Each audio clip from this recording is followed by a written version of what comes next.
Introduction to Ethics. I am sincerely hoping this is not your actual introduction to ethics. If so, I am concerned for your friends and family. But rather your introduction to the study of ethics with me, Professor Gordon. So, why study ethics? I'm sure some of you are here because you heard I don't give a traditional final exam. Now that part is true. There is only one question on the final, and I will tell it to you now.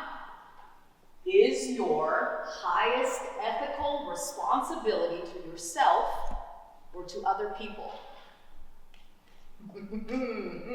Yeah, some of you look nervous, and yes, you will have to support your final answer with a theory of ethics that we study. So, let's look at two of those theories that strive to answer your final exam for you. Is your highest ethical responsibility to yourself or to other people? Raise your hands if you think it is to yourself.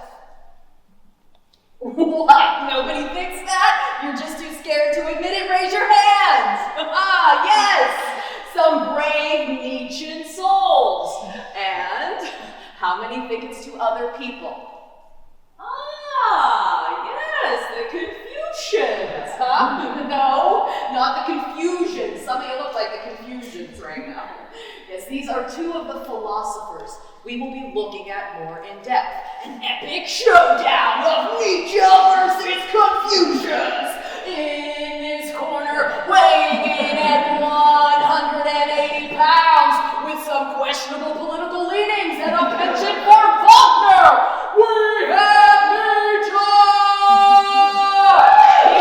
He will try to convince you to throw off the yoke of mass culture and be true to yourself. And now, while Nietzsche himself didn't actually believe this, the bigger idea here is that by elevating yourself, you elevate society as a whole. More on that later. And in this corner, weighing in at 240 pounds, hailing from the Far East with a penchant for getting exiled, it's Confucius!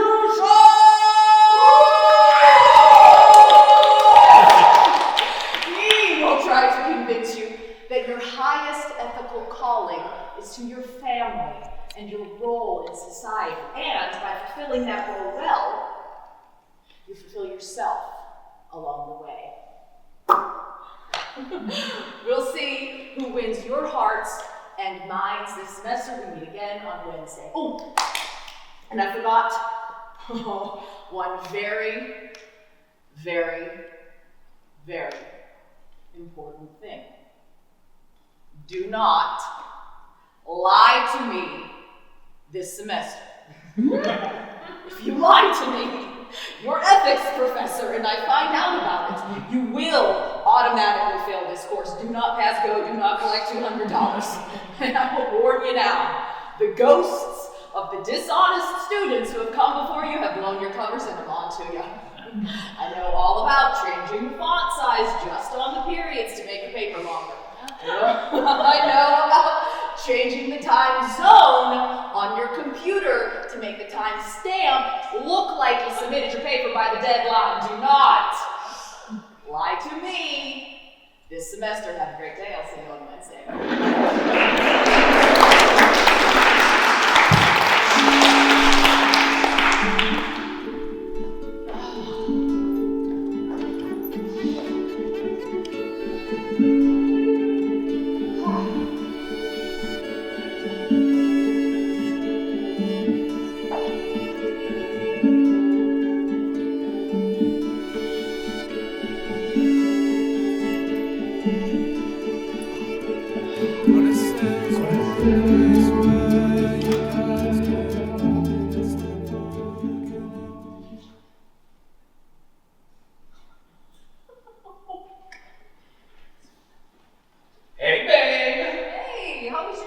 Amazing. Really? No. A guy brought his computer to the help desk today, and I was talking him through how to fix it. I said, click start, and then click my computer. And he said, oh, it isn't my computer, it's my wife's.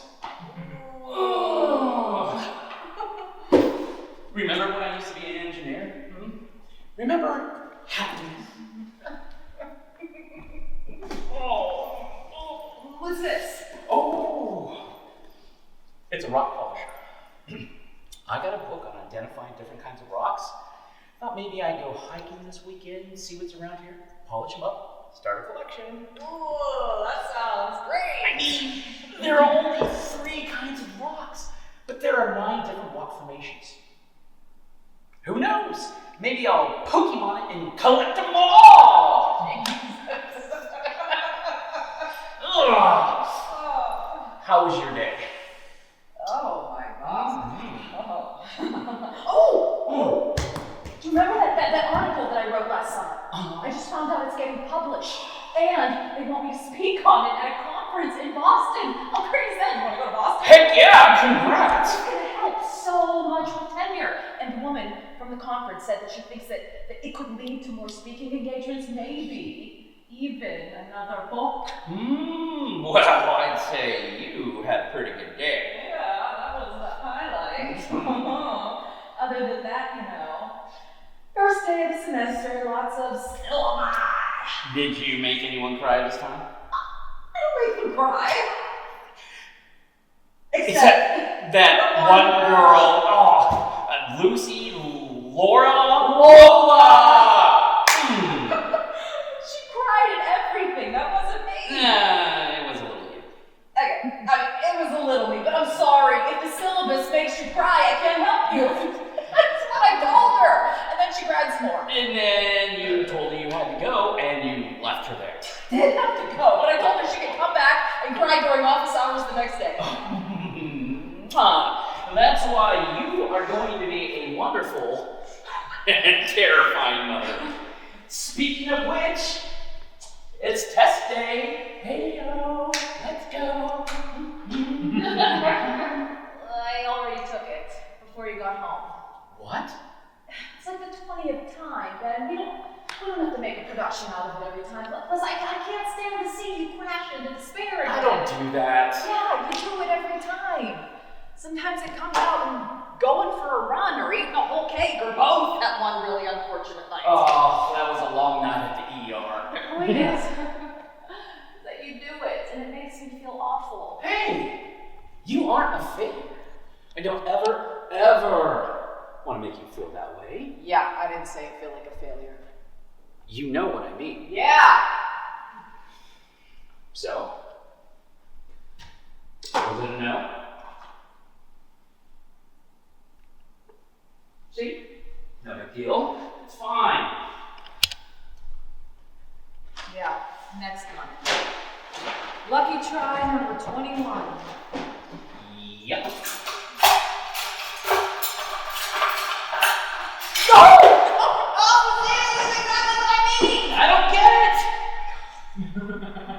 We got that! My stuff works, your stuff works. What the hell? Do you have any idea how embarrassing it is to have to drive you to the hospital for cake cramps multiple times? How many positions did we try? We even did the wheelbarrow one? What are we, Cirque du Soleil? Look, if you're gonna eat all that cake, at least share. Man! Come on! It's like a whole sheet cake for 200 people! Come on, share! Alright.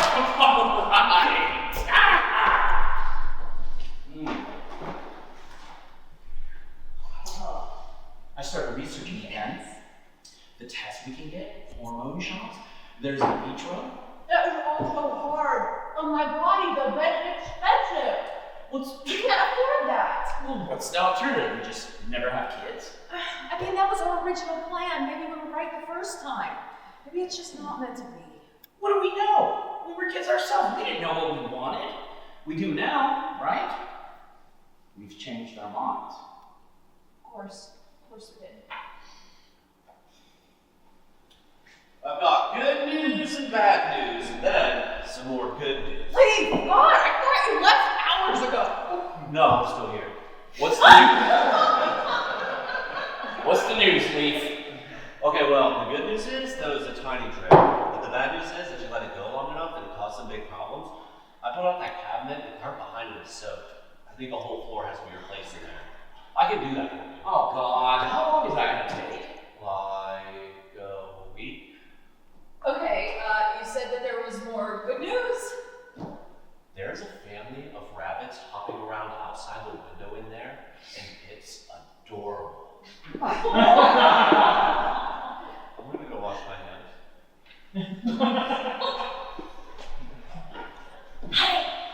He has been here for weeks. It is becoming like a hostage situation. We have to hire someone else. No, Mark swears he's cool. What is it, the guy that keeps the smelly cheese in the fridge at work? Yeah, but he used to be a contractor. He says it's good, he's just slow, and he's cheap.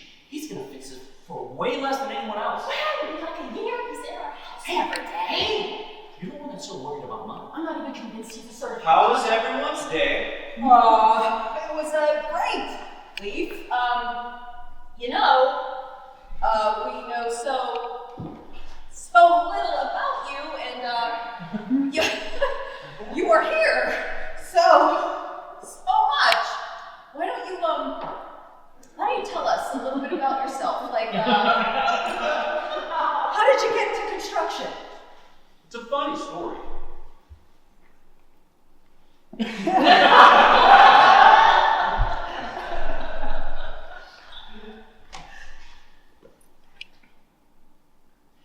Tell it!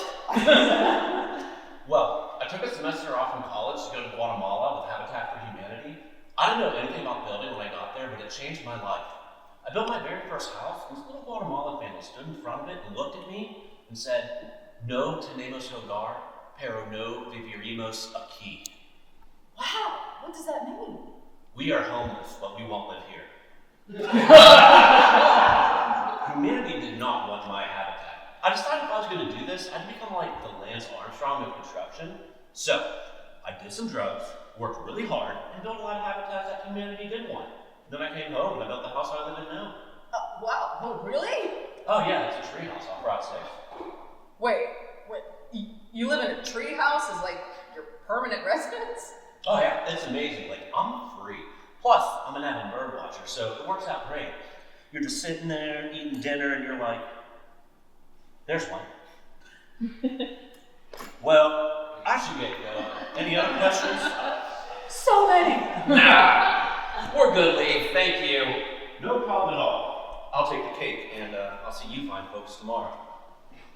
Oh, and hey you guys, don't give up on the baby thing. It's gonna happen.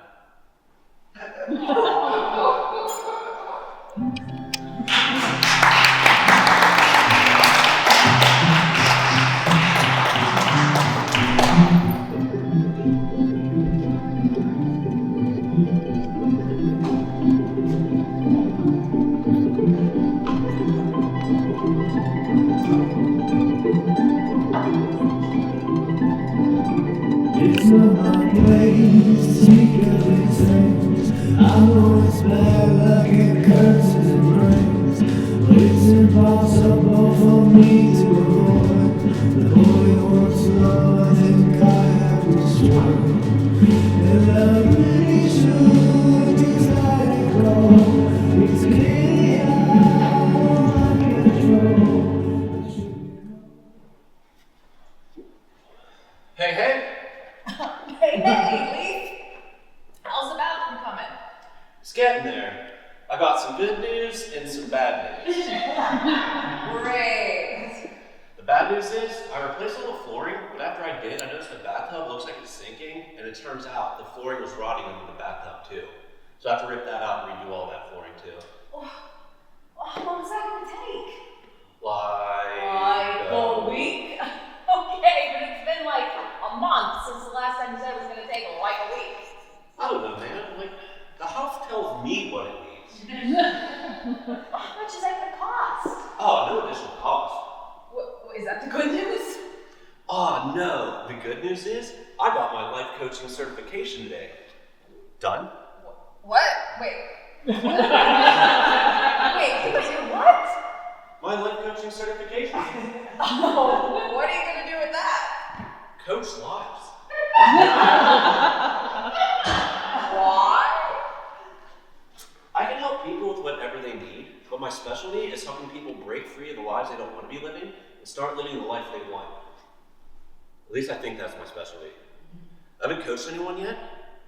Maybe I'm special at something else. Oh, okay. But like, what qualifications do you have? The certificate. Right. Right, but I mean, what about your life in your treehouse makes you feel that you're qualified to tell other people how to live? I I'm getting a real sense of judgment from you, Kate. No, listen, I'm sorry, I don't know anything about life coaching, so I'm, curious. I've experienced following my dreams and living the life I want, and I want to help others do that too. Okay, so you're living your dreams right now? Oh yeah, I've come a long way since New Hampshire, baby. Oh, I love New Hampshire, what part? Hanover. And my parents wanted me to get into finance, and I just did what they said. Went to local college in town, and like halfway through, had a breakdown. Universities are soul crushers. You know, I teach at a university. I know that. I'm getting a real sense of judgment from you here, Lee. Anyway, I didn't know how to get out. I was like, dude, this can't be the next 40 years of my life, just getting rich and being sad. And that's when I went to Guatemala. To become Lance Armstrong. Right, and while I was there, I was like, happy. Like, there's this African gray parrot that hangs out at my treehouse sometimes. He can talk, and those birds are like thousands of dollars, so he definitely belongs to someone. But I'm not taking him back. I'm not shoving him back in that cage. We're free. We're never going back. So, like, what did your parents think about your new uncaged life? I don't know. I haven't talked to them since I left for Guatemala. Wait, since you were in college? Yep. I'm a free bird. Like a runaway parrot.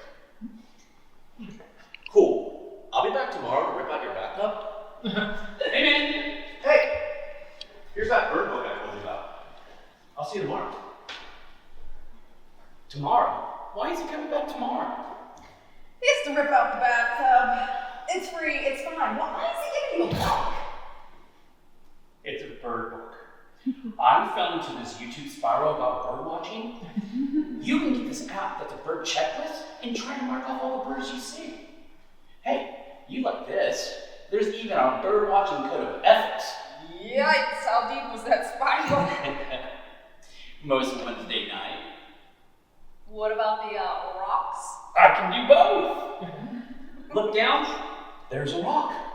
Look up, there's a bird. Look straight, there's my wife!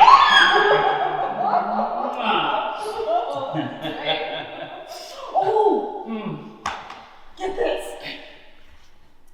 I think Leaf went to Dartmouth. What? Get out. He just told me now that he went to the local college in Hanover, New Hampshire. Dude, that is Dartmouth. And he's a life coach. What, are you BFFs now? Leaf is a life coach. And would you be confused by this as I am? Meh, literally anyone can be a life coach. I looked it up once. You did? After a bad day at work, trying to figure out what else I can do in this town besides help people who pack their laptop into their suitcase and have shampoo leak all over it. Or watch birds? Yeah. Zach called today. He said there's an opening for a senior engineer in his company. Said I should apply for it. In California? Yeah, I know it's far, but like... Yeah, I can't really leave. I'm tenure track. There's a lot of universities in California. Right, but tenure doesn't always transfer. These jobs are impossible to get.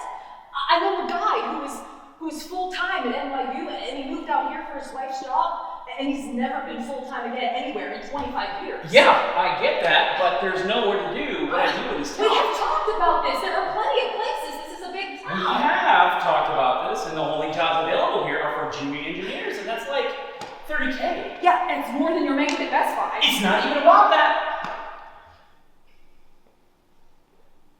I used to be a project manager, Kate, making 3 times that. I'm not going to be a junior engineer for some guy younger than me. Look, babe, I know it sucks, but you might have to work your way back up again. But I wouldn't if I worked for Zach. It's just the fact that someone I know there reached out to me. I have a real shot at this job that might never come around again. Let's talk about something else. Let's.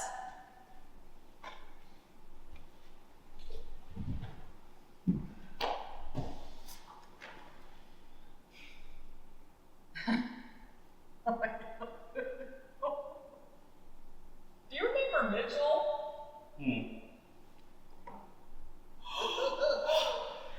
kid that used to bring his typewriter to our house? Yes! He stopped by my office today to tell me that he got into grad school. Columbia. How amazing is that? That's great! It is unbelievable. I mean, I spent hours working with him. I remember the smell of whiteout still burned in my brain. He could barely write when I met him, and now he was going to grad school. I mean, I am like over the moon for him. I almost exploded when he told me. Good for Mitchell! I feel like I contributed in a small way for the pots and pots of coffee I made for you two while working on his thesis, back when I was roasting beans and making foam art and stuff. You're sustained. Is it weird that I feel proud of him? God, no, I'm so proud of him I can burst. Man, if we're this proud of weird little Mitchell, imagine how we feel when this our kid gets in grad school. I know, right? We should get on that. What's the date? Is it an ovulation day? Wow, that is like your superpower. What? To somehow turn every topic of conversation to ovulation. Can we take one night off from We this? take plenty of nights off. I know, Ben, but it's like somehow in the last couple of years we went from being these like cool people who, I don't know, traveled and watched documentaries and had dinner parties and had sex just because we felt like it to, God, I don't know, these like weird maniacs who only talk about mucus temperatures. Would you be friends with us? I wouldn't be friends with us. Oh my God, Kate, I am trying to. What? Nothing. No. What? Look, I'm like this modern progressive guy, right? I cook, I do the dishes. You exfoliate? We're not going to tell people about that one. But it's just, I don't know. You're doing this awesome work with your students. I have a menial job. I'm not providing. I can't get my wife pregnant. And it's just so stupid, but it's just like, I don't feel like a man sometimes. And then I feel like a caveman for thinking like that, but I can't help it. You are the best man in the whole wide world.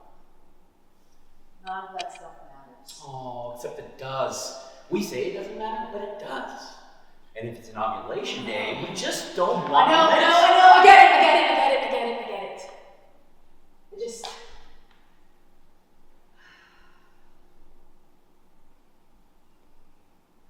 I miss us. I miss us too. Oh! Should we have secret hour? Yes. Oh my God! We haven't done that in so long. Oh my God, it always makes you feel so much better. I don't know why. It's such a humiliating game. Yeah! Or don't you humiliate yourself? You get the comfort of knowing that you are loved and accepted exactly as you are, no matter what. Let's play! Very well. Tell me a terrible secret. Just so you know, I have kept all your previous secrets. That you once made up a fake language to get out talking to a telemarketer. That you pulled a hair out of your own head to use as dental floss in a pinch before an important meeting. Oh my God, I forgot I told you that one. And that though you pretend to hate it, you cry every time you hear the Christmas shoot. Why? His mom's gonna die on Christmas! So now, in this baby-free zone, tell me a new secret. A baby-free zone, huh? As you requested. Okay.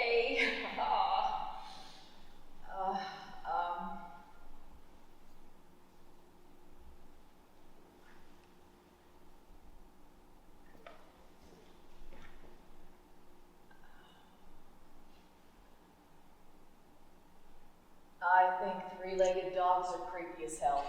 And I know that people adopt them and that my heart is supposed to be warmed and that I'm supposed to be so happy that this dog is living his best three-legged life, but it just makes my stomach every time I see one. Try potting around with an empty spot where a leg should be. Pretty sure that makes me a terrible person. You're a monster!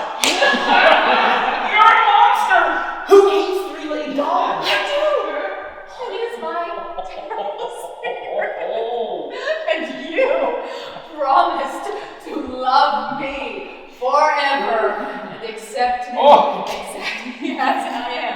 So now you have to take it to That was a rough one. your turn. I don't have any secrets. Oh, no, you don't. You don't get to judge me and then not share one. I just know that you have a deep, dark, terrible secret that you can't wait to get off your chest.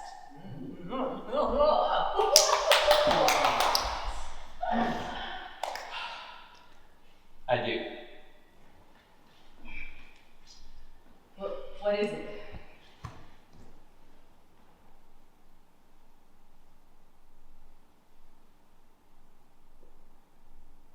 Until like 3 months ago, I didn't know about the word reef. What? I thought it was reef. And it was two things, like the Great Barrier Reef and a Christmas wreath. Oh, you're kidding. I swear to you. Oh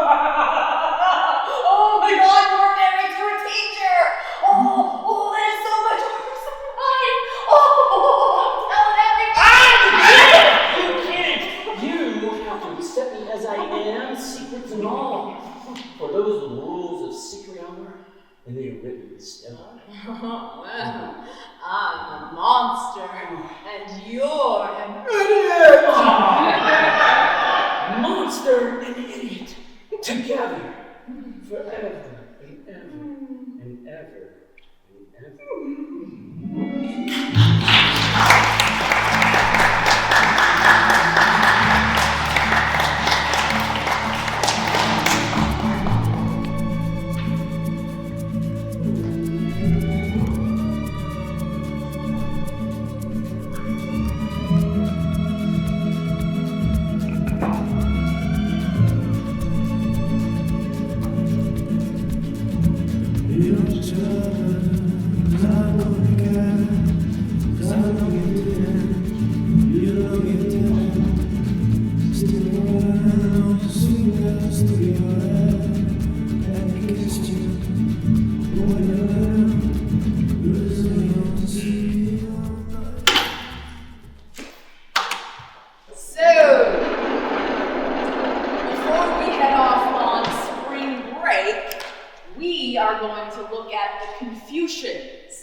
Contrary to what many of you wrote on your pretests at the beginning of the semester, he is not the dude who writes fortune cookies.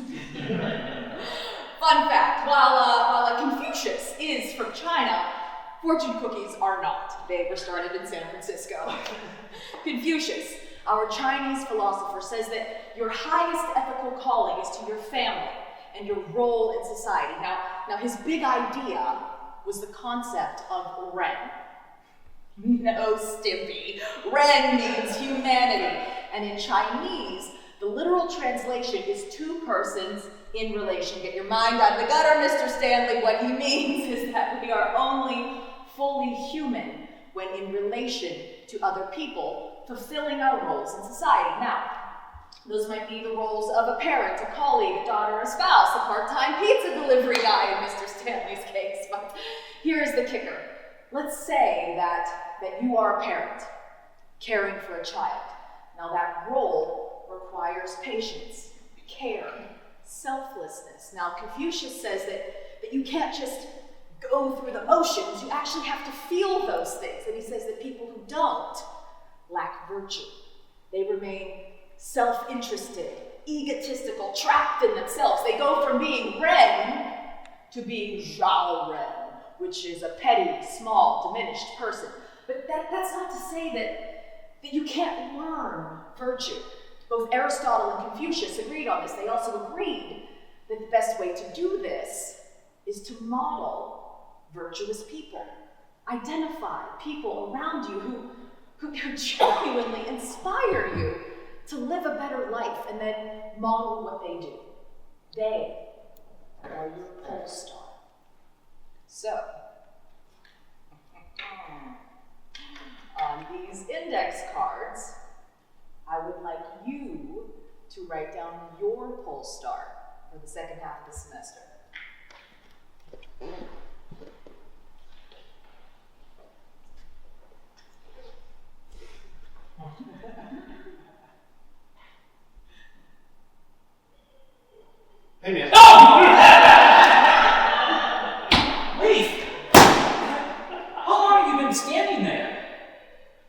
15 seconds. But like, what is time?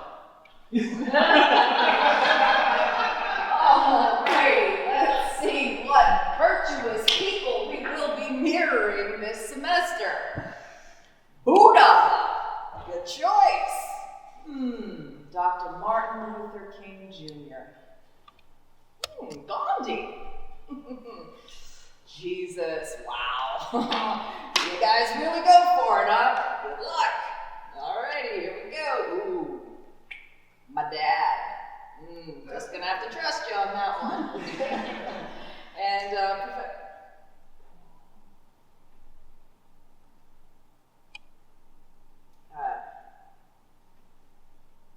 Professor Gordon. I swear I'm not sucking up. I find you very inspiring, and you are my pole star.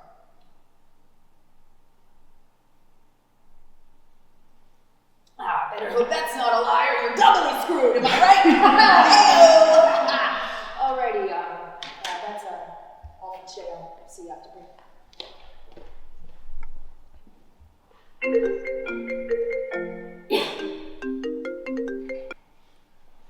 Hello?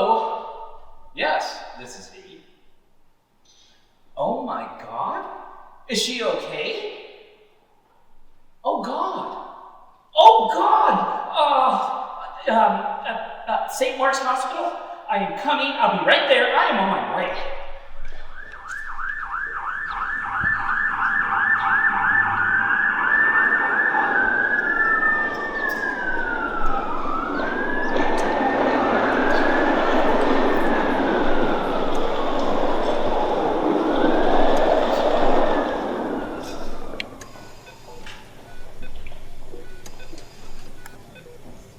Kate Gordon.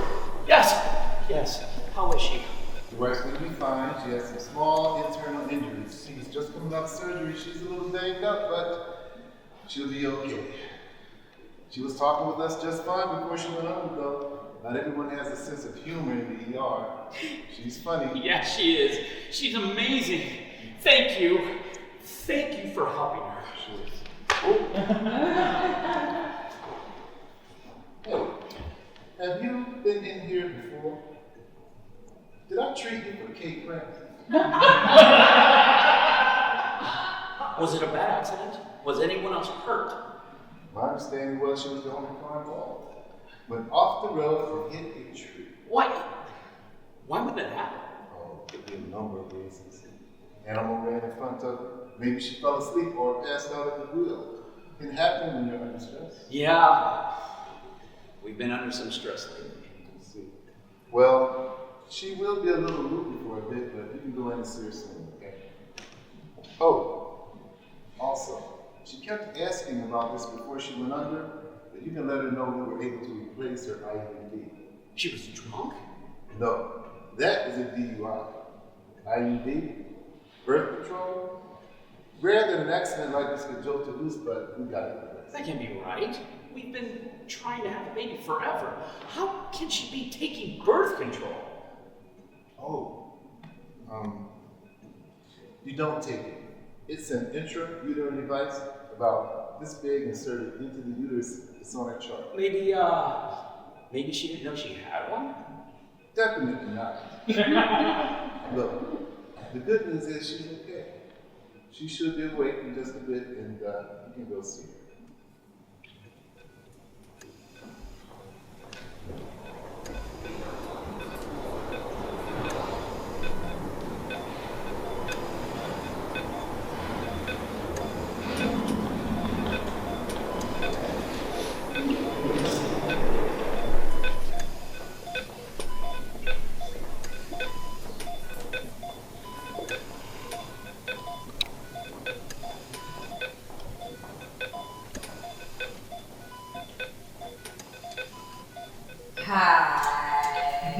Hi. I'd come hug you, but tethered to Right, this bed. sorry. You okay? Mm-hmm. How are you feeling? Pretty good, actually. really got me on is nice. Oh, that's gonna be ugly. You should see the other guy though. The tree? Oh, is that what I hit? Yep. Oh, I definitely win then. I'll be better in a few months. It's gonna take that tree years to get back to normal. Gate 1, tree 0. Wow. Yeah, what happened there? You know, I don't know. I remember getting in my car after class, and then I remember driving. Then, I don't know. I ended up here. You're cranky. Do you want me to turn you upside down too? Come on, talk to me. I can't talk to you right now. You're all drugged out. I know. Ooh, maybe you could talk to Mrs. Spoon. Here, I'll show you. Mrs. Spoon. I don't know what I'm on, but I feel like free. Ooh, really free. Yeah? Maybe we should play a game. Oh, like Uno? No, I want to play Secret Hour. You go first. Oh, I got a good one. You're never gonna guess it. Let's see. So good, so good. I didn't know that Wolverines were real animals. I just thought it was one of the X-Men.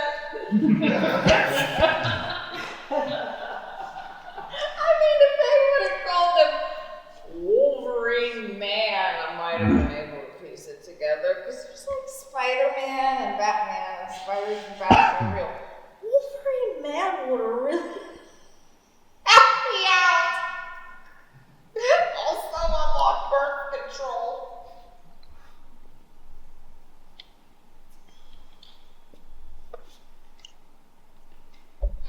How long? Oh, calm it down. You're like scared, Mrs. Spoon. How long, Mrs. Spoon?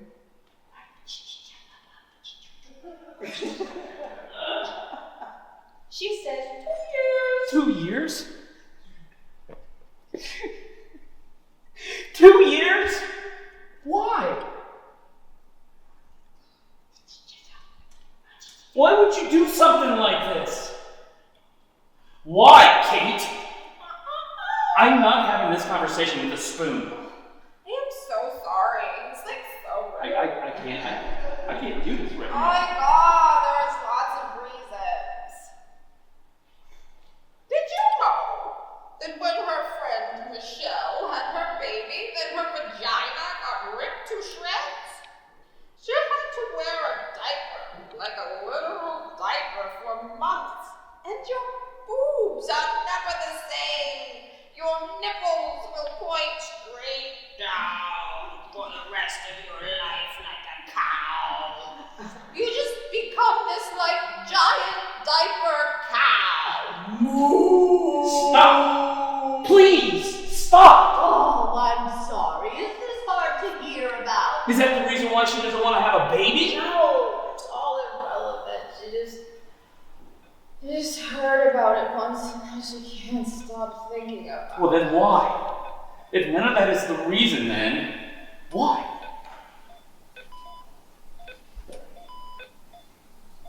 She doesn't want to be a mom.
I'm getting a drink.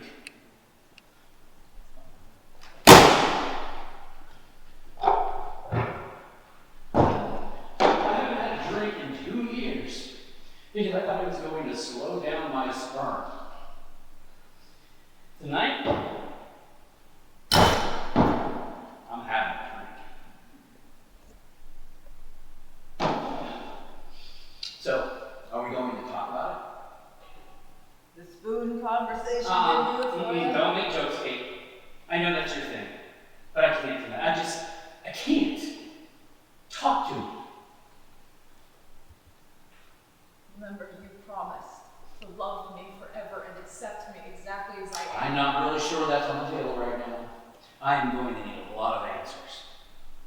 Why? I don't want to have kids. And it's not because of like issues with my mother or trauma from my childhood or anything else that people try to pivot on. That's just how I feel about it.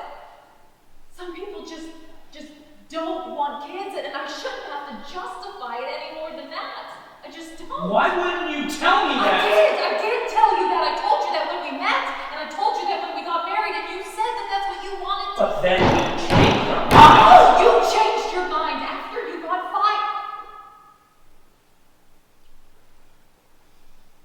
And when you told me that you had changed your mind, I told you that I hadn't. But you became like obsessed. And I could see it, taking priority over me, over everything. And I got scared. And I handled it badly, really badly, I know that. I was just so afraid of losing you. I am so afraid of losing you. People get divorced over this all the time. So divorce me! I don't want to divorce you. I love you.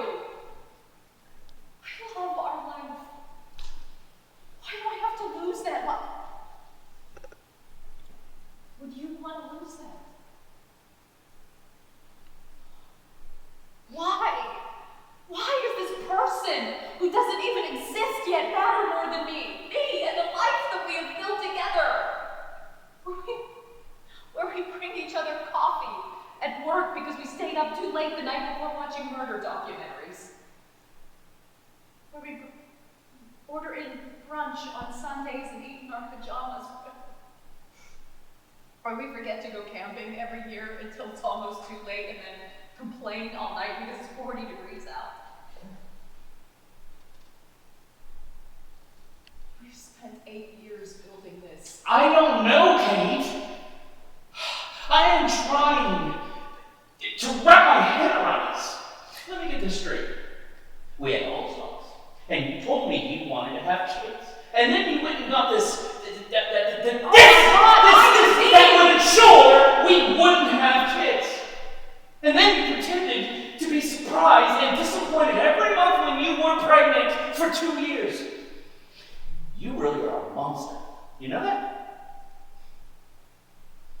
I know how it sounds. I didn't feel like I had a choice. I felt Really? like pushing me. Really?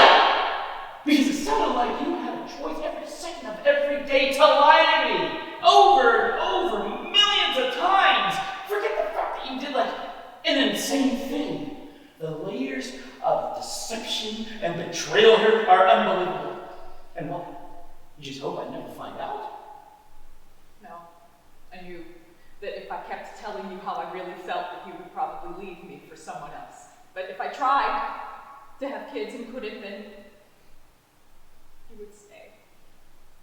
And eventually I would just be too old and it would be off the table. I want to be a father, Kate! I can feel it deep down in the core of who I am! You only get one life, and this is what I want to do with it. I want you to, but if you don't want this, they call it a deal breaker for a reason. No, that isn't fair. You changed the rules on me. There are rules!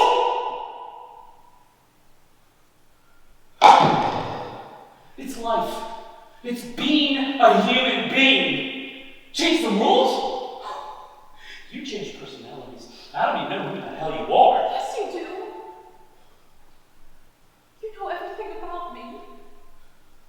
You know all my terrible secrets now. You really, truly know all of my terrible secrets. There are none left. And I know yours. And you know that I am a sane and rational person. Believe me, I am sane and rational enough to know how batshit crazy this all sounds. But you know me, Ben. You know me. How desperate and terrified and cornered must I have felt to do something like this, me? I didn't know how else to keep you. Don't break up, you guys.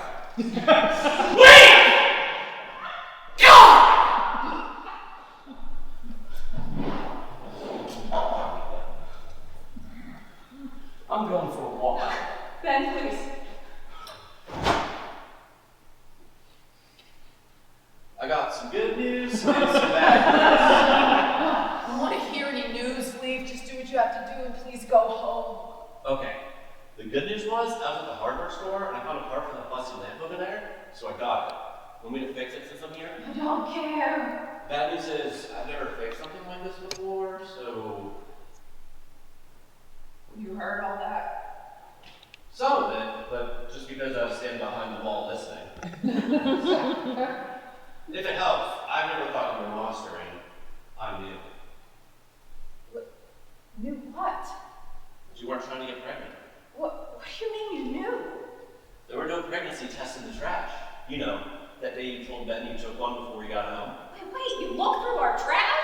Plus the wine. You always drink wine before you get home. You can't drink if you're trying to get pregnant. Why didn't you say anything? I have to keep my professional boundaries.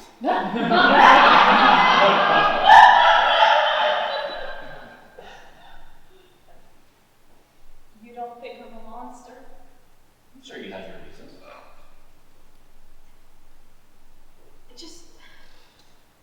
It just seems like once you have kids, you aren't the protagonist of your life anymore.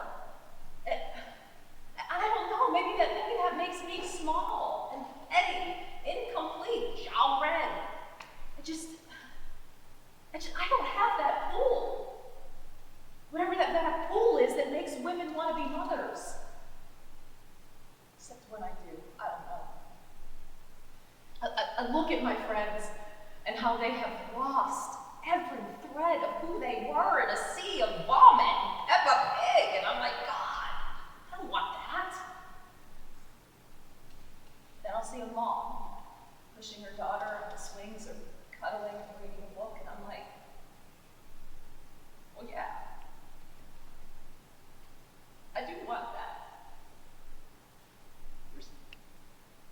There is something inside of me that aches when I see that. And I don't know, maybe that's the pull. I don't know, it's messy and it's complicated and confusing, and there's this crushing deadline where you have to make this massive decision about something that you are incredibly uninformed. And it's not like you can take it for a test drive and see how you feel about it. The test drive is the rest of your life. How does that make you feel? Terrified. I'm liberated. And like I'm missing out. I don't know. Maybe I'll wake up one day when I'm 50 and realize that not having kids was a huge mistake, or maybe I'll wake up one night with my baby and realize that was a huge mistake and I couldn't do that to the kid. Life is hard enough without having a mom who doesn't want to be a mom. I wrote a book on philosophy before we got here, and I have 5 more books inside of me. And I love teaching. I love it. And so many of the women that I know who had goals and dreams just like mine got sidetracked or slowed down when they had kids, and I'm just so afraid of losing that thing that makes me come alive, And I know for some women that having kids is the thing that makes them come alive. I don't know if that will be me. I don't know.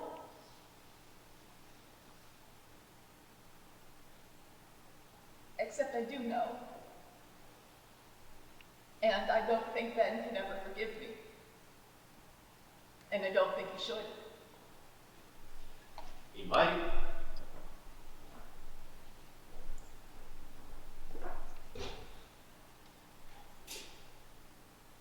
Hey, what do you know? Want it on or off? On. It's gonna be okay. I'll see you tomorrow.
When I started my doctoral program, the first thing that my professor said to me on the very first day was this. He said, if you were going to finish this degree, if you were going to get this PhD, you were going to have to be selfish. That is the only way it's going to happen, because everyone you know is going to try to take it from you. The people that are supportive of you now on your first day are going to start getting irritated when you don't have as much time for them. Your spouse, your kids, your friends, unless you are incredibly selfish and protective of your dream, you won't achieve it. I have my PhD. Nietzsche would be proud. Remember, he thinks that you living an authentic life is the most important thing you can do. Of course, he was a nihilist who believed in personal authenticity over society in order to burn the world down and start a new society with no morals at all. While I wouldn't recommend making Nietzsche your pole star, he did contribute significantly to thoughts on ethics, and his ideas on living an authentic life are worth studying. If you want to study a philosopher that taught authenticity to impact the world for good, you have to come back for ethics 2 and learn about Kierkegaard. For now, in Ethics 1, we look at Nietzsche and Confucius. Now remember, Confucius told us about filling our roles in society and becoming Ren. Nietzsche has a different idea. Socrates, way back, gave us this formula. Knowledge equals intelligible equals beauty. Knowledge is that which is intelligible, and beauty is a form of knowledge. So, for something to be beautiful, it must be intelligible. But Nietzsche says, hey, wait a minute. What about music?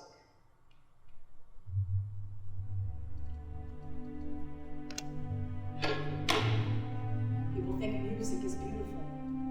But we don't experience music intellectually. We experience the beauty by feeling it. So, if beauty is a form of knowledge and music is beautiful, maybe all knowledge isn't intelligible. You see, Nietzsche thinks that maybe there's another type of knowledge, an instinctual knowledge that is born into us, and this knowledge carries all of the passions and desires that make us who we are at our core. So let's think of those desires as a fire, a well-controlled flame can fill a whole room with light, but fire can also be dangerous. It can burn a house down, take a life. In the same way, our passions can become violent and dangerous impulses, so we are taught to suppress our inner ambitions and desires and to use our minds to overcome those passions. But Nietzsche thought that suppressing our passions was an attack on life itself. He said our dreams are what give us the feeling of being alive. And when we deny them, we imprison ourselves. We create this battle between our bodies and our minds, and when we do, our body turns on itself and it becomes a place of war. Instead, we must allow our fire to burn brightly. But we have to learn to harness it. Think of it as a hot air balloon. Our instincts and our passions are the fire, and our intellect is the fabric of the balloon. And the two work in harmony to fly. This combination allows us to reach our highest capabilities and give the world what we uniquely have to give.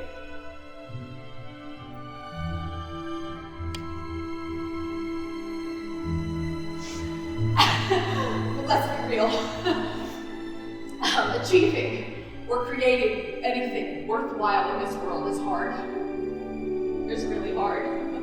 So you are going to need that inner fire, those passions, and that energy to overcome the hard stuff along the way. Because if you deny them and allow that war between your mind and your body, you pave the way to mediocrity. But if you allow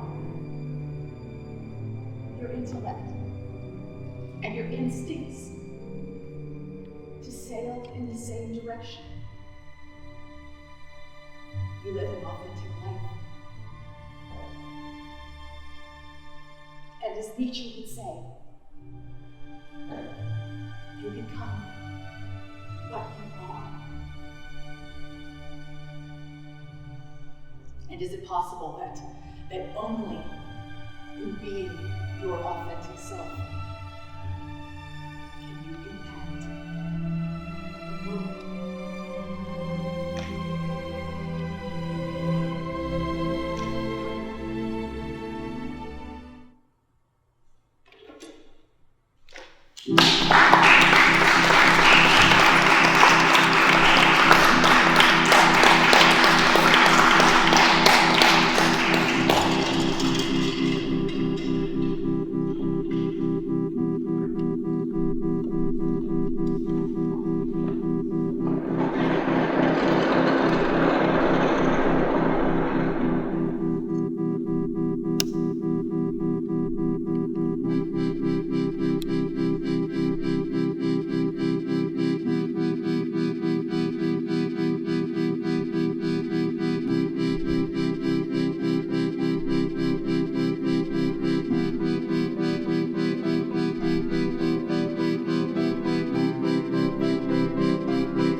Why do you have a suitcase?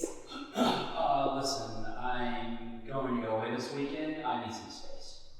Just this weekend? For now. It's just, I can't think here.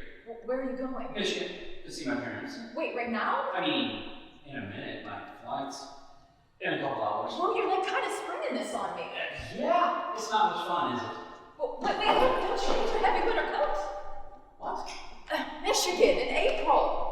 You should take your heavy winter coat. Your mom texts us like 12 times a day about the snow. I think it will be okay. I'm gonna load up the car, I'll be back.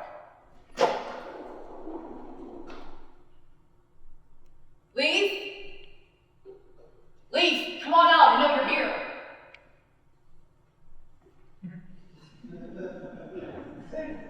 What's up? What's treehouse, the one that... Yeah, I remember. It ran away. Oh, I'm so sorry. I bet birds do that, huh? I guess fly the coop. No, I think there's something wrong with its wing, like it ran away on its little legs. They saw it and now it's gone. Oh, well maybe it ran back to its owners. Maybe they'll be really happy to have him back. It doesn't have owners. There's prison guards. You can't own a bird. Yeah, lots of people own birds. Birds are free. No. After watching him run away and feeling like the indescribable pain of his absence, I think I'm starting to understand the cage thing a little. We wanted something? Yeah. I'm wondering if you know where Ben is going. Michigan? Leaf? Look, I'm not part of this. You are a part of this. You made yourself a part of this. Where is he going? I mean, I don't know what city. Look, I know you know because you know everything about us, you creepy mother. 10 seconds or I started California!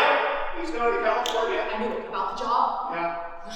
I should have known. I mean, why wouldn't he? After what I did, why wouldn't he leave me and go do what he wants? But why is he lying about it though? I'm sure he has his reasons. Leave? I'm not part of this.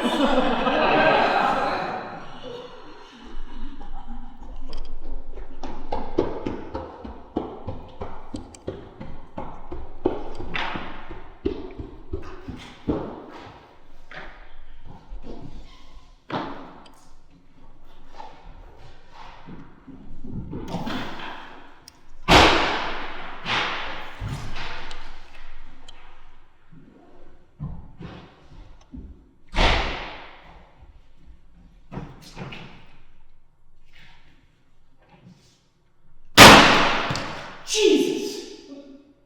What is that? It's your winter gear. I can't let you go to Michigan and not be prepared. I'm going to be fine, really. No, it's freezing. I packed all of your winter sweaters, your coat, your ski pants, hats, earmuffs, and you even put in some ski gear in case you want to hit the I don't want to take all that. Would you let me help you? It is the least that I could do after the lie I told. Alright, great. I'll go put it in the car. No, wait here. I'll drive you to the airport. Make sure you get it all in okay. No.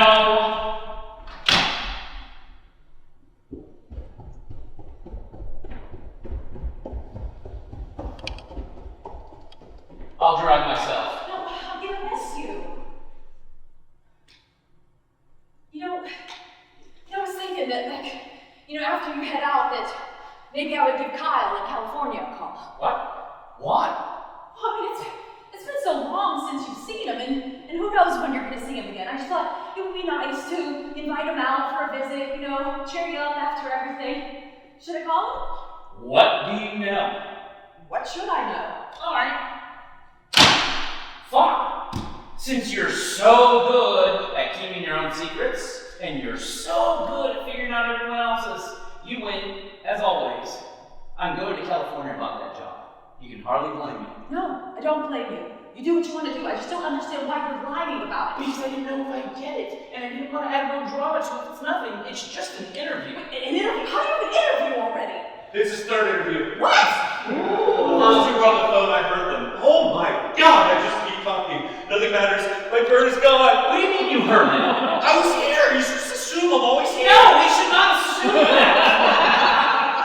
Maybe you're right. Maybe we don't need to have a kid. We have one. It's 40 years old and it's never moved out. Why are you always here? Why? Nights, weekends, why? Don't yell at him! I'm fixing stuff. He knew about me and the IUD too. He knows everything. Are you kidding me? Oh wow, we see whose secrets he kept, didn't we? If I could just say, as a life coach. Shut up! How is this your third interview? When was the first? When did you even apply? January. January, like 4 months ago, January. Yeah. But you're just telling me about it now. So wait, you applied before you even told me about it? I told you about it after I got the second interview. Second? Oh my I god! didn't know it was going to be anything. I was going to assume that this was my fault because you applied after finding out what I did, but it seems that these events are unconnected. Yeah. Yeah, and what, you were just gonna let me keep on thinking it was my fault? Are you kidding me, Ben? You have been laying it on about what a horrible person I am and what a terrible thing I've done when you were doing the exact same thing. Whoa, these are not the same at all. You're lies, Ben. Lies to each other about the future. Don't act like what I did was as bad as what you from having a family. I applied for a job. Behind my back! And it is a job that would take everything that I have been working for, and you knew that! What was your plan if you got it? Well, then I would try to talk you into what I wanted, just like you were going to dupe me into what you wanted. Nope, don't give them different labels. They are the exact same thing. No, because mine was going to be a conversation. When? After you got the job?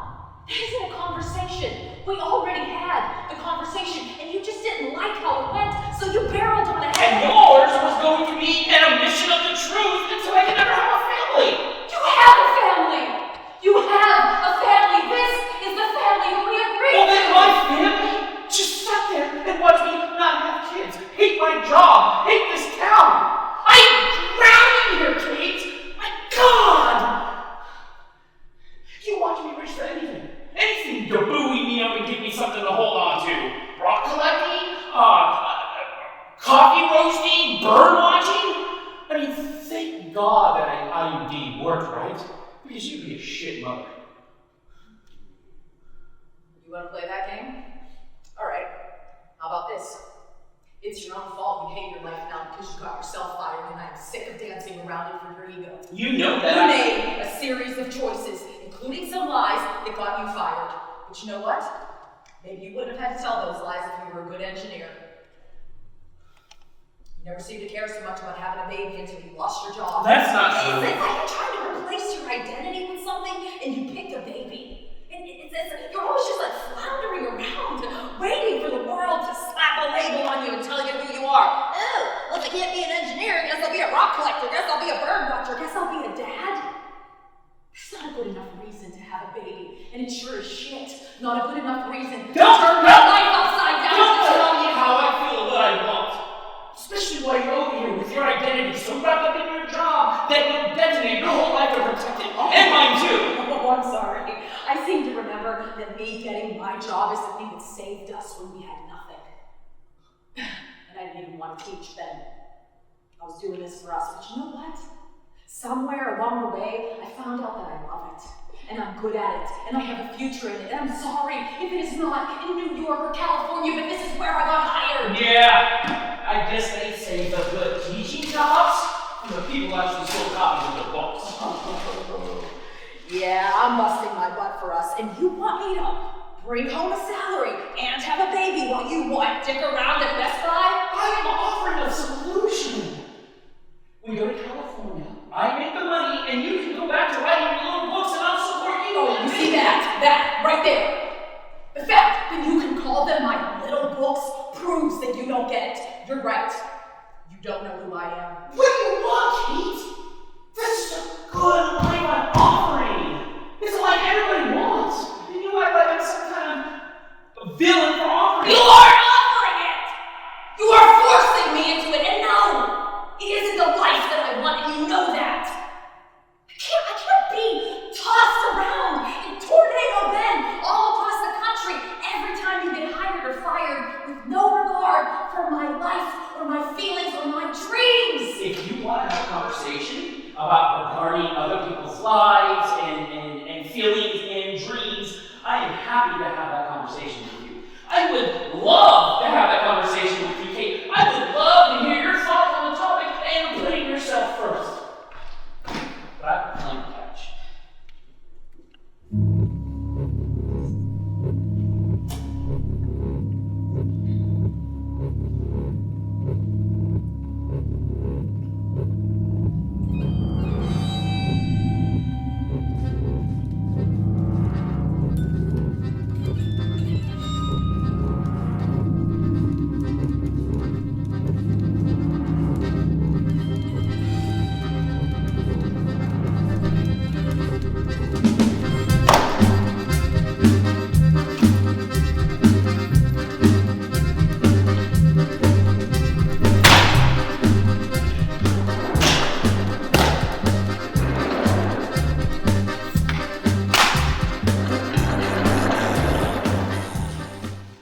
Everybody shut up.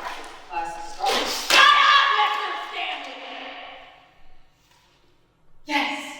You will get your papers back today. You can pick them up off the floor here after class. You know, to be honest, I'm offended that I spent so much more time grading them than you clearly spent writing them. So what are we talking about today, huh? Yeah. Our good old friends, Confucius and Nietzsche. Two dead men telling the rest of us how to live our lives.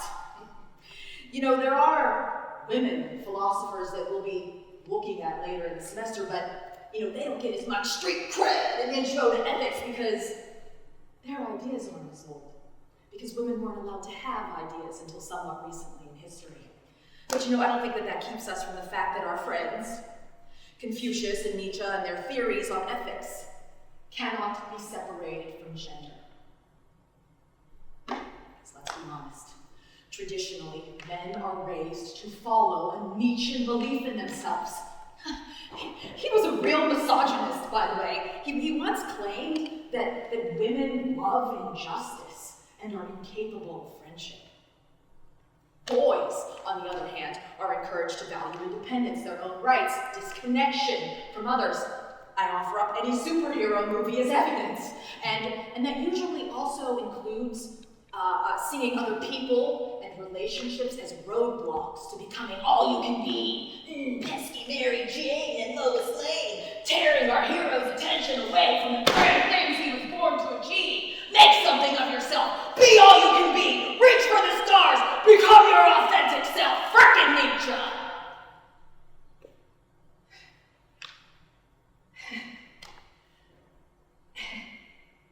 And before I start getting a bunch of angry emails about what man-hater I am, let's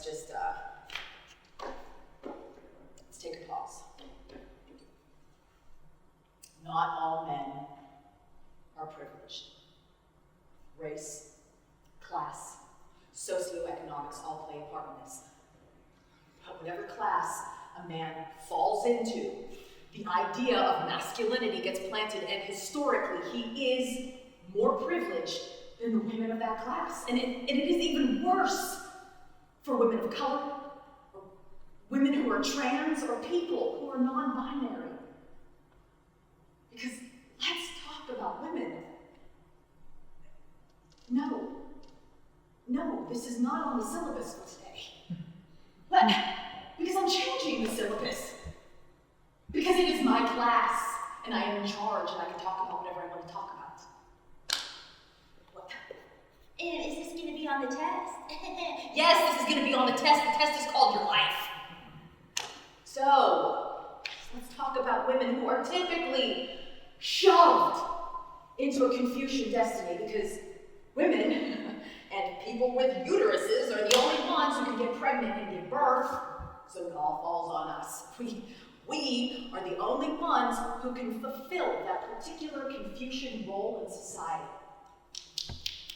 Carol Gilligan, a psychologist, did a study that showed that women were just as likely to desire those Nietzschean ideals as they were to desire relationships, intimacy, caring for others, yet so many women have been raised to believe that autonomy is an elusive, dangerous quest.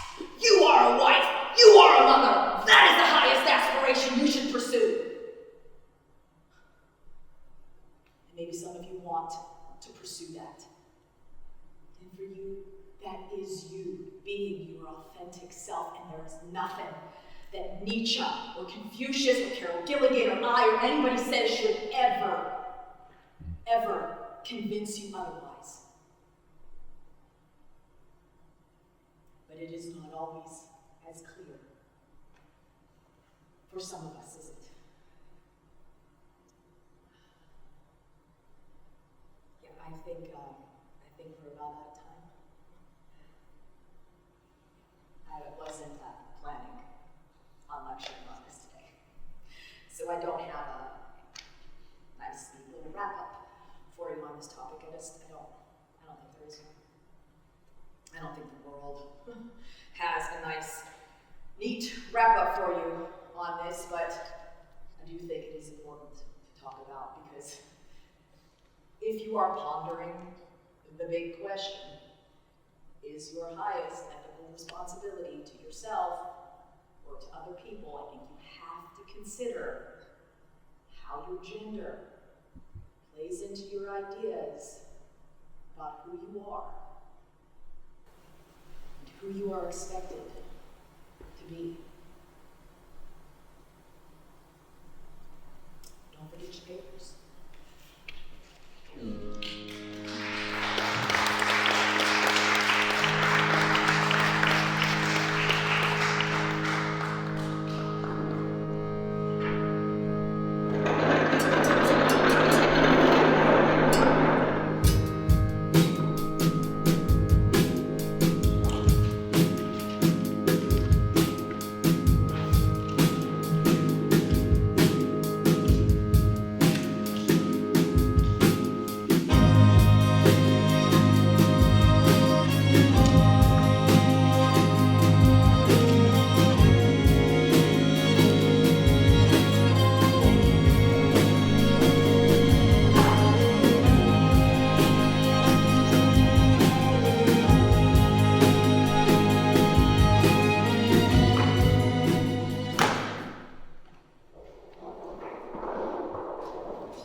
Hey.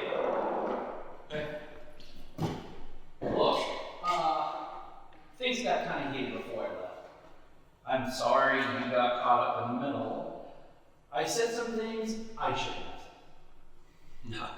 Hey man, that's on me. I was like all distraught about my parrot. I shouldn't have said anything.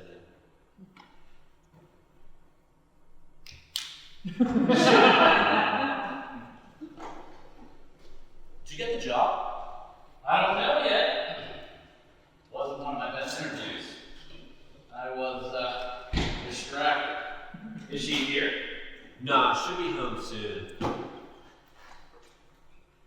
What kind of job is it in California? Designing security software. Dude, you know how to do that? Dude, that's what I used to do before. Why'd you stop? I don't know. Sure you do. Have you seen any Blue Jays for your app? No, I'm not really into that anymore. I probably saw some in California. You are a terrible bird watcher. They don't live in California. Do you know Blue Jays are the most deceptive bird? Excuse me? That's what they're known for. They impersonate hawks and scare away all the other birds, and then they get the bird feeders all to themselves. People say they're dicks, but I think they're just trying to survive, you know? Like sometimes we just lie to survive. You already know, don't you? Just what I heard when I pressed my ear to the door. What lie got you fired? I was designing security software and it had an error in it that I missed. It was a dumb error. And rather than tell everyone I'm dumb, I tried to cover it up, which got more and more complicated. And of course, when the program failed, they eventually traced back all the stuff I did to cover it up, and they fired me. The crazy thing is, if I just told them when I discovered it, I would have been in trouble, but I wouldn't have been fired. You do that a lot? Make dumb mistakes? Make them worse by trying to cover them up? No, stop. Don't try to life coach me. But yeah, apparently I do that a lot. It's just, I know it's my fault that we're here. But do I have to be punished for the rest of my life? I mean, I messed up. I own that. But when do I get to move on? When do I get to be happy again?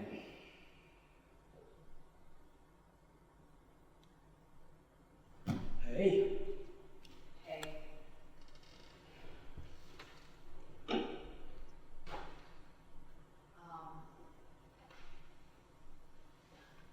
I don't know what to say. I don't know what to say either. I know what to say. I think you should play your secret game. Yeah, I don't want to play that right now. Look, Ben, I don't think Meryl Streep is all that. What? That's my secret. Yeah, she's good, but So is a lot of other people. She's just really good at raising a slow eyebrow. And it makes everyone feel uneasy, so she seems powerful. So we think she's the greatest. You go. Oh my god. Jeez. Okay. One time when I was in high school, I was shopping and my lips got really dry, and so I used a lip gloss, and then I put it back and I didn't buy it, and I was like, Okay! You can't play this game unsupervised anymore because you are liars! What is this game?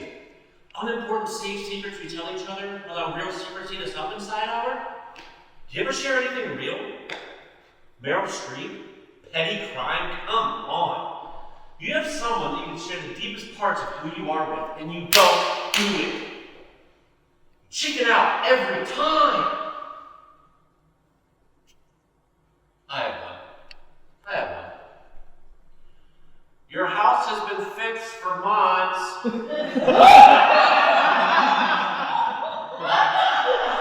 Your house has been fixed for months. I fixed the pipe, I replaced the carpet, that was 1 week. It was all it needed. What about the tub? Made it up, it wasn't real. you ripped our bathtub out of the wall. Didn't need to, all for show. What? Because here's another secret. I'm lonely as shit. That's how you play Secret Hour. You reveal something real. I win this stupid game. Wait, you're not lonely. You said you were free. You said that you were free and happy.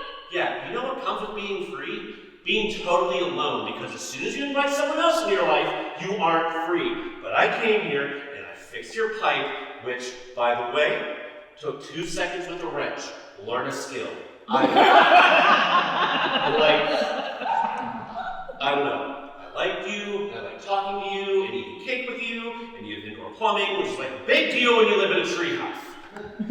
There. Now you know both of my secrets, and I'm your handyman, so you have to love and accept me exactly as I am. We're probably actually going to have to report you to someone. This is highly unethical. It's not like I charged you. Now, you play Secret Hour, but do it for real. No, I'm going to sit right here because I already know all of your secrets, and I'm going to hold you accountable so you don't do any more of this lip gloss bullshit. Jeez.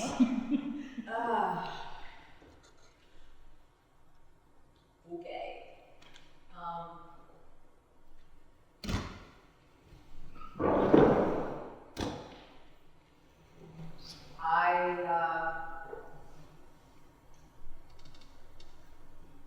I do know what happened to me on the day of my car crash. I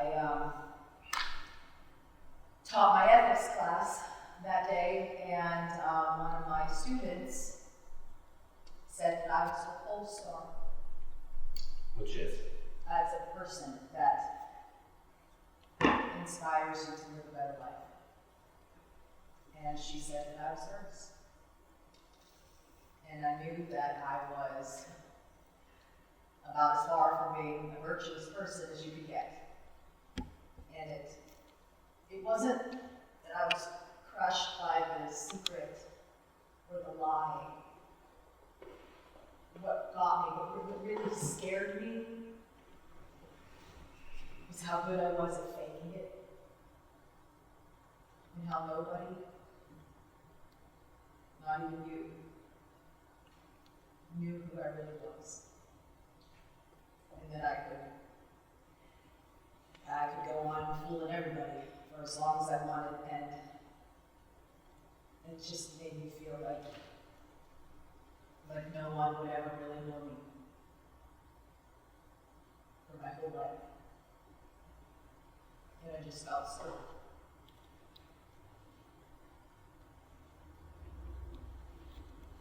so alone. And I got in my car to drive home, and I just started crying, like I've never cried like that before, like out of control. And I started to drive, and I was thinking that I was either going to have to tell you,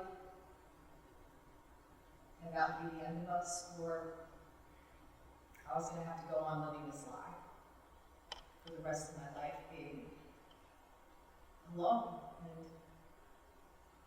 and unknown. And the weight of the two of those, I felt this pressure on my chest, and I had a panic attack. And I felt like I couldn't breathe, and like I was dying, and my vision was going dark, and I tried to pull over, and I was blacking out, and then the tree. Okay. I actually didn't know that one. That wasn't easy. I'm proud of you. Then? I don't know. Yes, you do.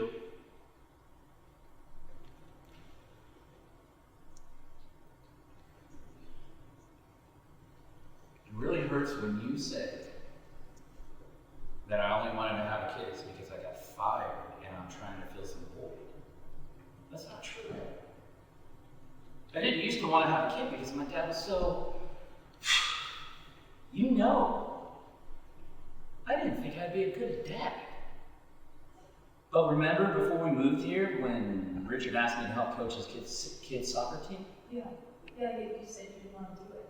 I thought maybe I'd have a better chance of getting promoted to his project at work if I knew him outside of work. There was this one day during practice when we took a snack break. And I was sitting in a circle in the grass with these 5-year-olds. And I was trying to peel one of those bananas where the stem just bends, but it doesn't open and it turns to mush inside. And this little guy sitting next to me puts his hand on mine, real gently. And he said, "No, Mr. Ben, you have to peel it." And he mined peeling a banana. Because in his mind, I somehow made it to adulthood without figuring out how to peel a banana, and he was going to teach me how. And then he rested his head on my shoulder. And something happened inside of me. I can't explain it. I could feel something shift. And I knew I wanted to be a dad more than anything.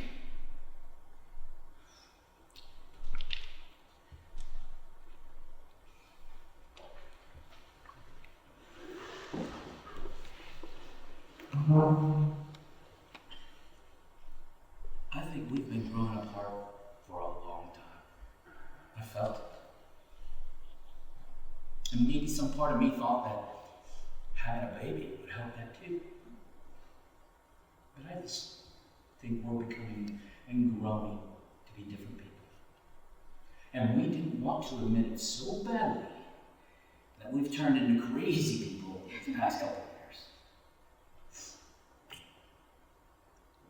I have this lecture on Nietzsche. Where No one cares about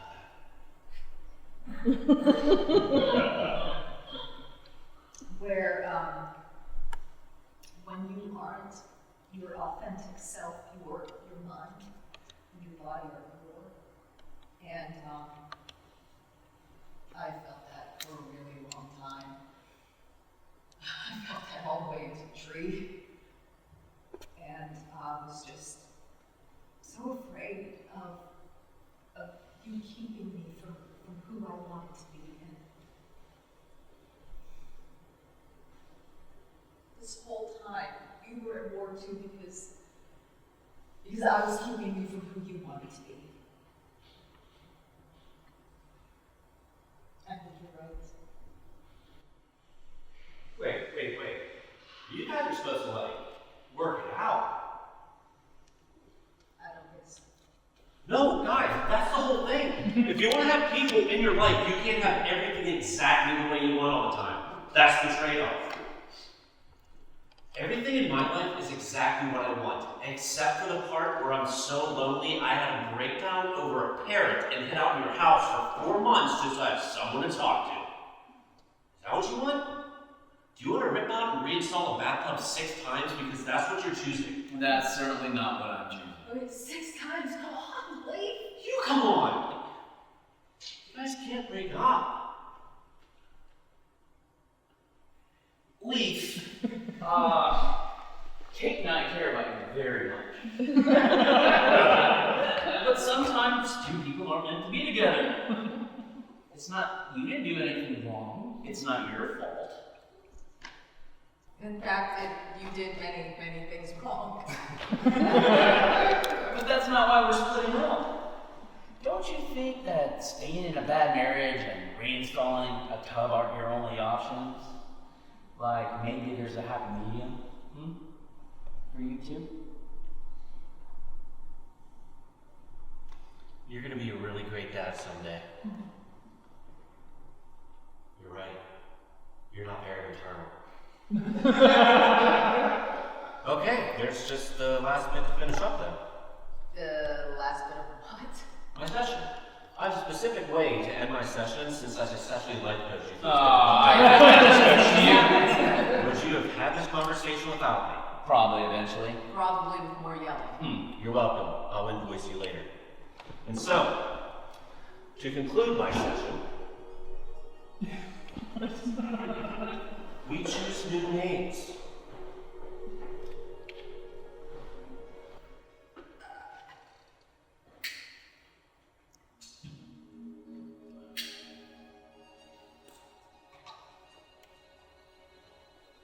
Whoa! I don't think this is life coaching. I think this is more like a seance.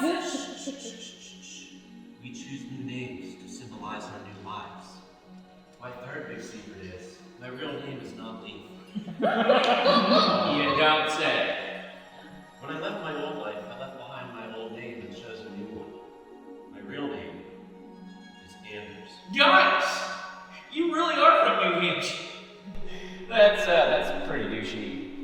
To be fair, Leaf is kind of douchey too, but I chose it because I wanted to be free like a leaf, blowing in the wind, seeing the world. I didn't really think about how free leaves that see the world are technically dead because they aren't attached to anything anymore. A lot of things seem to be coming to light now. And now, you choose new names. Yeah, no thanks. I'm good. Then I will choose them for you. You, I will name River, as a reminder that you can always go back and fix your mistakes. But a river can't go backwards. You, I name Chameleon, as a reminder that you don't have to change yourself. Okay. And when you're ready to step into your new life, blow out the candle of your old one.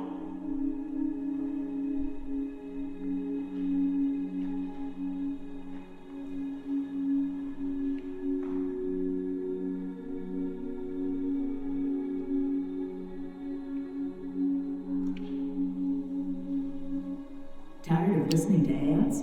Subscribe to Pandora Plus.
that's the last of your stuff. Thanks. Sorry, I thought I got it all when I was here last week. Yeah, no worries. Did you get my message about Leaf? Yeah, I think it's a good idea. Yeah, he should be here any minute. You can tell him when he gets here. He fixed the dishwasher and the baseboard, and as soon as he finishes that light switch over there, will be good for the new owners.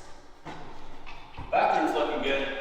Polish up that bathtub with fine sheet. Or we'll just tell him he comes with the house. Listen, Leaf, we were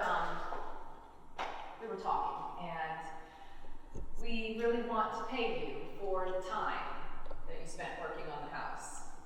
No, that's okay. We appreciate that you cared for us, and that's a long time not to make any money. And you live in a treehouse. Let us do this. It's really okay. There's no need. Yeah, but we just want to make sure that you're okay. Guys, I studied finance at Dartmouth.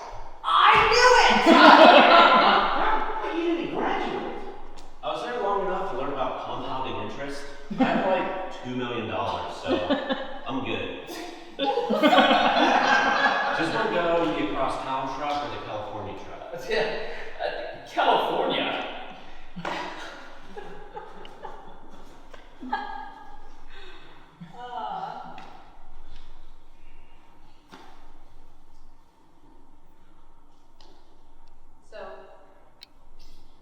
So, all this for a job I didn't even get. Yeah. That's okay. You'll find something. You'll have more options out there. And you're gonna do great here. They're lucky to have you. This feels like one of those occasions when you should have a big speech. But I don't know what to say. Yeah. Me either.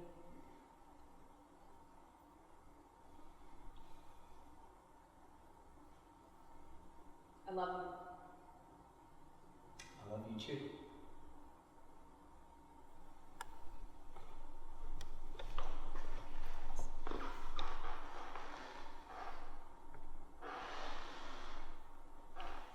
Right. Okay. Good luck.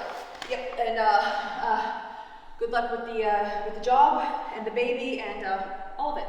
Thanks. Good luck with tenure. I hope you get it. Leaf! It's been an odd few months, and in some weird way, I'm gonna miss you. I'm gonna miss you too, man. Not in a weird way, in a genuine way. I'm gonna miss you too.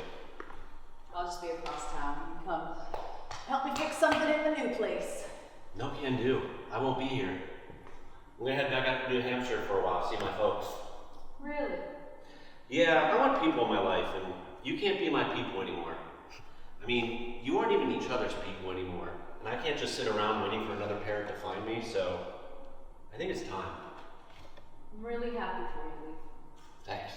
I'm happy for you guys, too. Isn't it funny how we all, swapped? Like, you guys used to be together, and I was totally alone, and now thanks to you, I'm gonna go find my family, and you guys are gonna be totally alone? Yeah! Thank you, Leaf! Thanks! I just think it's funny. Well, I should probably hit the road. Yeah. You too.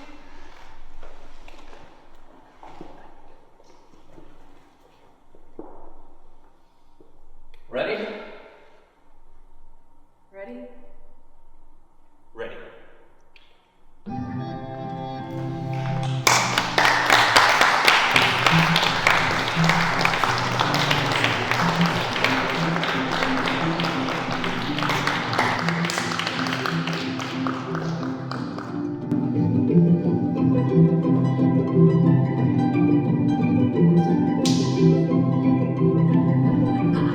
Happy Finals Day! Yes, you made it to the last day of ethics class. Let me assure you that no matter how ready you are for this class to be done, you are not more ready than me. So, is your highest ethical responsibility to yourself or to other people? But before we get into that, what was my one rule this semester? Do not lie to me. Yeah, some of you didn't follow it. Mr. Folks, you said that you were late to class every Tuesday because soccer practice ran late. Looked into it. There is no soccer practice on Tuesdays. You busted!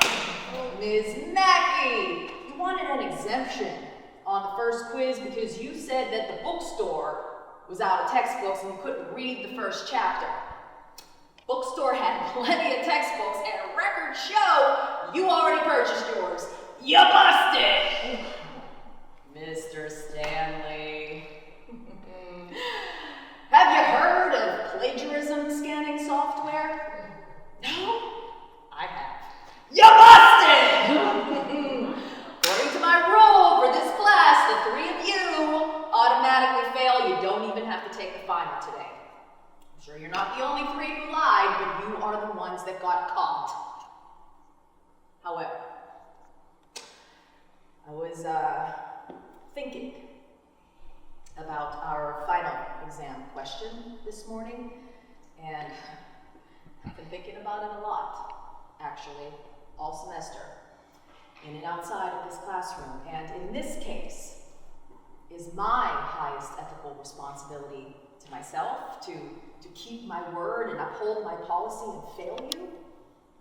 Or is my highest ethical responsibility to you, my students, to see you as full, complete people with lives outside of this classroom that I may know nothing about, and that this is as messy, fragile, complicated people. You told a lie for reasons that may not make sense to me. I'm going to do something that I have never done before. I am going to leave it up to you. Only you know why you lied, and you were going to write it into your paper today.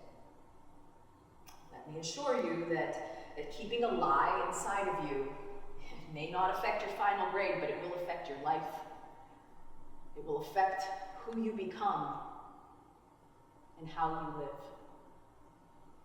I will have scars for the rest of my life, reminding me of that. So, answer carefully. Except for you, Mr. Stanley. Plagiarism is like a really big deal, and you're going to have a conversation with the dean, and you're probably expelled. I don't know. So, over the course of this semester, have you been won over by Nietzsche and his belief that you, becoming your authentic self, who you truly are, is your highest calling?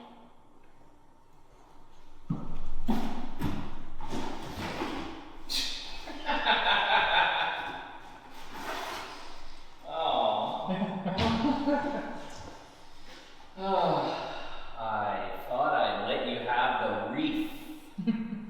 Good luck, Kate. Or do you side with Confucius and his belief that, well, yes, it is important to become an ethical person yourself. The way that you do that is by fulfilling your role in society and who you are in relation to other people. Hey, it's me. It's Anders. I encourage you to give specific examples from your own life supporting your ideas and why you believe